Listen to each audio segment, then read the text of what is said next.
कृष्ण कहते हैं कि बेटा, जब तक ये संसार चलता रहेगा, सुख और दुख मनुष्य के साथ ऐसे ही चलते रहेंगे जैसे दिन के साथ रात। लेकिन ये मत सोचना कि दुख तुम्हें गिराने के लिए आते हैं।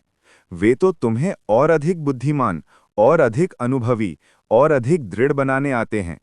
जीवन में बहुत कुछ ऐसा होगा जो तुम्हारी इच्छा के अनुसार नहीं मिलेगा, पर जो मिला है उसे प्रेम से स्वीकार करना सीखो, क्योंकि जिन चीज़ों के लिए तुमने प्रार्थना की और नहीं पाई, उनसे कहीं अधिक वरदान तुम्हें ईश्वर ने बिना मांगे दे दिए हैं। बस उन्हें पहचानने की कला सीखनी है। जब मन खुश होता है, कदम उन लोगों की ओर बढ़ते हैं जिन्हें हम प्यार करते हैं। लेकिन जब मन दुखी होता है, तब आत्मा उसी को तलाशती है जो हमें सच्चे दिल से चाहता है। यही रिश्तों का आधार है, क्योंकि रिश्ते बनाए नहीं जाते, निभाए जाते हैं। जो सच्चे दिल को छोड़कर बाहर सुख ढूंढता है, वो अंत में केवल खोता ही है। कृष्ण समझाते हैं कि दुनिया बदल जाएगी, परिस्थितियां बदलेंगी, और कोई भी मनुष्य अकेला नहीं जी सकता। इसलिए जैसा भी समय आए, अच्छा करते रहना ही सबसे बड़ा धर्म है। वे कहते हैं कि ईर्ष्या और तुलना इंसान की खुशी और तेज छीन लेती है। अपनी चमक दूसरों की रोशनी देखकर मत तौलो। कभी कभी अपने ही लोग ऐसे घाव दे जाते हैं जो जीवन भर हृदय में चुभते हैं। पर याद रखना, शरीर नश्वर है, आत्मा अमर है। इसलिए चोटों से नहीं, अनुभवों से सीखो।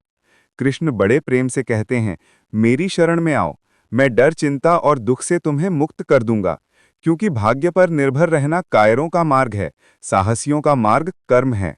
संकट में यदि कोई सलाह मांगे तो उसे सहारा देना, क्योंकि गलत सलाह सुधर सकती है, पर सहारा किसी को टूटने नहीं देता।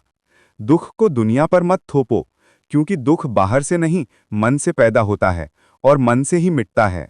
जैसे धूप अंगूर को किशमिश बनाती है, जैसे चाक पर मिट्टी तपकर मूल्यवान घड़ा बनती है, उसी तरह कठिनाइयां इंसान को कीमती बनाती हैं।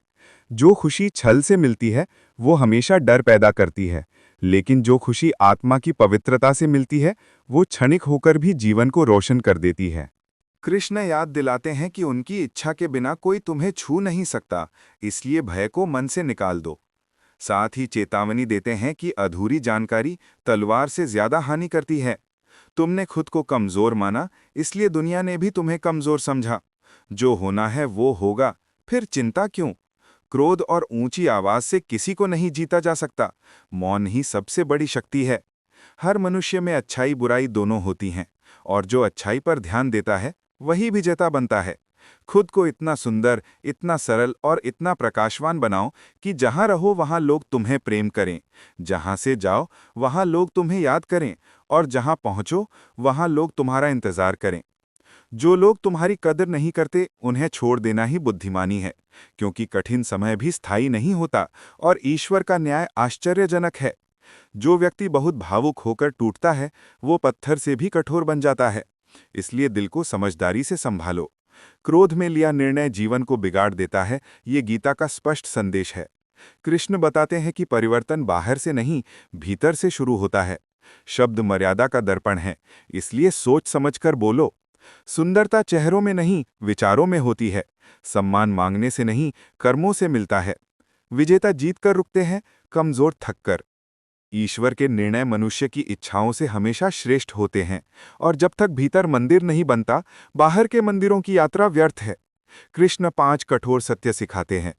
दुख छिपाओ, दुनिया को फर्क नहीं पड़ता। हर बात हर किसी को मत बताओ। शांत रहो, कुछ भी स्थायी नहीं। अकेले खेलना सीखो, क्योंकि कोई हमेशा साथ नहीं होता। और दूसरों पर निर्भरता छोड़ो, वरना खुद को खो दोगे। क्षमा वो फूल है जो कुचले जाने पर भी खुशबू देता है। मन का नियंत्रण न हो तो मन ही सबसे बड़ा शत्रु बन जाता है।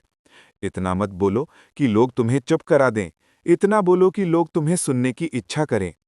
कृष्ण याद दिलाते हैं, जो खोया क्या वो तुम्हारा बनाया था? जो मिला यहीं रह जाएगा। जीवन बाहर से नहीं, मन की कमजोरी से हारता है। दुनिया घूम लो, अंत में सुकून केवल भगवान के चरणों में है। और आखिर में कृष्ण मुस्कुराते हैं कि जिसका सारथी मैं हूं, उसकी यात्रा कभी भटकती नहीं।